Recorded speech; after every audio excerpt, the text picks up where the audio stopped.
What's good everyone, it's 23MJ88 back with another video today, and for today's video we're going to take a look at the black, fusion red, and sapphire Nike Zoom GT Cut. So just to quickly start things out, as you can see here we have the box for the Nike Zoom GT Cut. It does say Beyond on the front of the box here, and then here's the size tag, 225 Canadian dollars, and that's just a quick look at the box for the Nike Zoom GT Cut.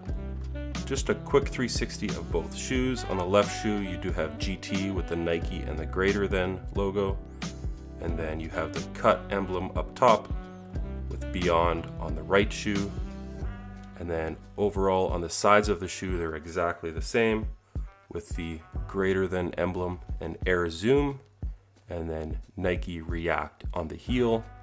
But overall, design wise, I think Nike really has an awesome shoe here. I'm actually hoping moving forward that there's a part 2, part 3 of all three of these shoes, because I do think they could improve upon the Nike GT Run, but as far as the cut and the jump go, absolutely awesome shoes. So I know I've done a performance review of the Nike Zoom GT Cut already, but I'll just quickly go over the tech specs. So as you can see here, there is a Nike drop-in midsole. It is a React midsole. As you can see, it does have a pretty crazy heel to toe drop with the curvature of the insole or midsole, sorry. So that is right directly under your foot.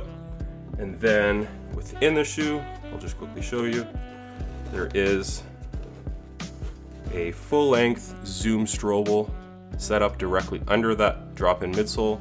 And then in the heel, there is kind of like a rectangle Zoom unit as well. And you can see right through that window, it does say Zoom strobel, and that's the Zoom bag right there as well.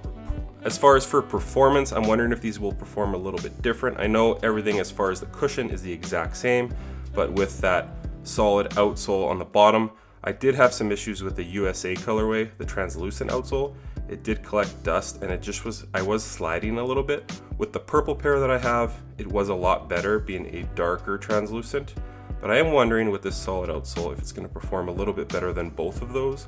So that'll be interesting as well. I am going to get these on court pretty soon, so keep it locked to the channel for that. I might do a quick update performance review on the Nike Zoom GT Cut. So just quickly, as far as the materials go, you do have a mesh on the side with a neoprene toe and tongue running up. More of that mesh on the medial side, and then a little bit of synthetic suede on the back as well. I think I've already mentioned this, but as far as looks go, I absolutely love this shoe. It's just the availability of this shoe. I'm having a ton of friends having issues getting these, and just a ton of people through Instagram, talking to people on Instagram and Nike Talk. Everyone is having issues getting a pair of the GT Cut. So I'm really hoping in 2022, hoping that Nike ramps up the production of these, because it's a great performer and it is very reminiscent of pretty much, the Kobe's 4s, 5s, and 6s, and even the 8s. This is very reminiscent of those models with the drop-in midsole and the cushion setup. So I'm really excited to play in these again, but I'm just hoping they can get into more hands of people that will actually play in them and not all the resellers, because these are reselling for about $100 over retail, which is just, in my mind, absolutely crazy. And then one thing I wanted to mention as well, with this drop-in midsole, you do have this really grippy portion here on the forefoot. I know a lot of people have been complaining about this with their sock getting stuck on it once they put their foot in, but I find if you wear a thinner sock, it does grab less. But I personally like this setup because it really harnesses your foot within the shoe and prevents your foot from sliding around, even if your shoe is tied a little more on the loose side.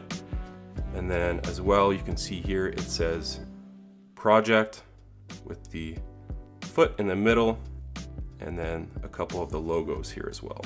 One thing that I think is pretty cool is on the bottom portion of the drop-in midsole, it shows the drop-in midsole, the Zoom strobel, and then the heel Zoom as well. So that's pretty cool as far as the drop-in midsole goes. And this drop-in midsole, as you can see, is cored out on the bottom to fit perfectly on top of that Zoom strobel setup.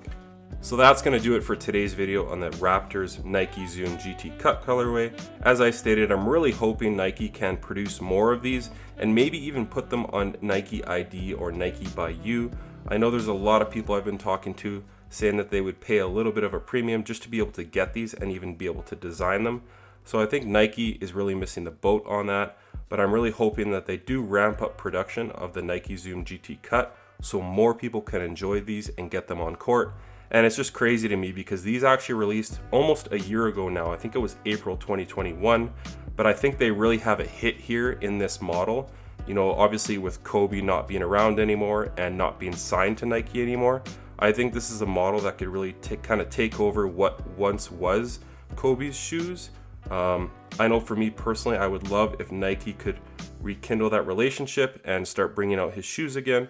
But in the meantime, I think this is a great shoe to play in that kind of reminds me of those Kobe models that we played with in the past. So keep it locked to the channel for the comparison of the Nike Zoom GT Run, Jump, and Cut. That's going to do it for today's video on the Nike Zoom GT Cut. If you guys could like, comment, and subscribe, that helps the channel a lot. Keep it locked to the channel for an updated performance review with that solid outsole. And as always, thanks for watching. We'll see you next time. Peace.